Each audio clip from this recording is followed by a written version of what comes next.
Students, hello and welcome back to your maths class. In this video, we are going to solve question number 21st and 22nd of exercise 3.2. So, what is given in this question? In starting, we have the order of matrices. इसने कहा है कि x हमारे पास एक matrix है जिसका order है 2 cross n. उसके बाद y एक मैट्रिक्स है जिसका ऑर्डर क्या है 3 क्रॉस k. जेड एक मैट्रिक्स है उसका ऑर्डर है हमारा 2 क्रॉस पी. डब्ल्यू एक मैट्रिक्स है उसका ऑर्डर है एन क्रॉस 3 और पी एक मैट्रिक्स है उसका ऑर्डर क्या है पी क्रॉस के. यहाँ पे बेटा ध्यान रखना कि जो मैट्रिक्स का नाम है ये पी, ये तो कैपिटल लेटर में है और यहाँ हमने जो ये यूज़ किया है पी, ये किस में है स्मॉल लेटर में है. तो इसने कहा है क्वेश्चन नंबर 21 के अंदर the restrictions on N P and K so that A P Y plus W Y will be defined R. कहते हैं कि भी आप एन पी और के ऊपर क्या रिस्ट्रिक्शंस लगाओगे, मीन्स इनकी क्या वैल्यू होनी चाहिए. कब? जब हमारा P Y plus W Y क्या हो जाए डिफाइंड हो जाए, मीन्स ये क्या करे बेटा अपना एग्जिस्ट करे. तो देखिए उसके लिए हमें क्या करना पड़ेगा. आप यहाँ पे देखिए अपने पास P Y plus W Y है. ओके तो यहाँ पे हमारे पास जो y है मैट्रिक्स वो कॉमन है और मैट्रिक्स में बेटा ये ध्यान रखना अगर पीछे है तो कॉमन पीछे ही निकाला जाएगा और अगर आगे है तो वैल्यू आगे से कॉमन निकलेगी. तो यहाँ पे अपना बन जाएगा p plus W into Y. तो यहाँ पे देखिए बेटा सबसे पहली चीज़ तो हमारे पास क्या आ जाती है कि अगर अपना p और w मैट्रिक्स जो हैं ये ऐड होती हैं तो ऐड होंगी तो बेटा क्या होगा, अगर दो मैट्रिक्स हम ऐड करते हैं तो उनका ऑर्डर क्या होना चाहिए सेम. इट मीन्स p और w का ऑर्डर जो है वो क्या है सेम है. तो यहाँ से हमारे पास रिजल्ट क्या आया कि n cross 3 is equal to p cross k, यानी p क्रॉस के इक्वल क्या आ गया हमारा n क्रॉस 3. तो यहाँ से अगर बेटा इन दोनों को कंपेयर आप करते हो तो कंपेयर करोगे तो यहाँ से p की वैल्यू क्या निकले आई हमारी n और k की वैल्यू हमारी क्या निकले आई 3. तो रिस्ट्रिक्शन जो है वो हमारी क्या आएगी बेटा p इक्वल n होगा और k की वैल्यू कितनी होगी हमारी 3 होगी. ठीक है तो यहाँ पे इस ये अपना MCQ दे रखा है तो इसके लिए करेक्ट जो ऑप्शन है वो क्या हो जाएगा हमारा option A is A correct answer. Okay so again I am telling you बेटा इसने कहा था कि पी के और एन पे हम क्या रिस्ट्रिक्शन लगाएं कि P Y plus W Y हमारा क्या हो जाए डिफाइंड हो जाए. वैसे तो इसके कई मेथड बेटा सॉल्व करने के, लेकिन यहाँ पे बिल्कुल ईजीएस्ट वे जो आपको बता रही हूँ मैं वो देखिए ध्यान से. आपको क्या करना है, जो मैट्रिक्स वाई है वो कॉमन निकाल देनी है. अंदर क्या बचेगा P matrix plus W matrix और दो मैट्रिक्स बेटा ऐड तभी होती हैं जब उनका ऑर्डर क्या होगा सेम होगा. तो पी मैट्रिक्स का ऑर्डर और डब्ल्यू मैट्रिक्स का ऑर्डर दोनों क्या होंगे इक्वल होंगे.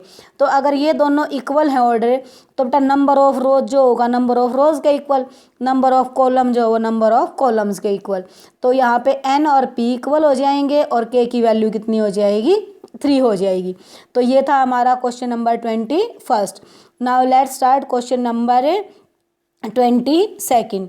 तो क्वेश्चन नंबर 22 में इसने क्या कहा है बेटा, ऑर्डर आपके वही रहेंगे जो ऊपर दे रखे थे एक्स वाई जेड डब्ल्यू और पी मैट्रिक्स के, उसी से रिलेटेड क्वेश्चन है ये वाला क्वेश्चन भी. इसने कहा है कि अगर हमारा 22 क्वेश्चन के अंदर अगर हमारा n इक्वल क्या हो जाए p हो जाए तो ऑर्डर किस मैट्रिक्स का बेटा अपना 7x माइनस 5z का. तो इसका ऑर्डर आपको बताना है बेटा क्या होगा. तो यहाँ पे देखिए बेटा अगर हमारे पास यहाँ 7x माइनस 5z वो मैट्रिक्स फॉर्म में है तो इसका जो आंसर आएगा बेटा वो एक मैट्रिक्स आएगी. ठीक है और वो जो मैट्रिक्स आएगी x और z के सेम ऑर्डर की होगी.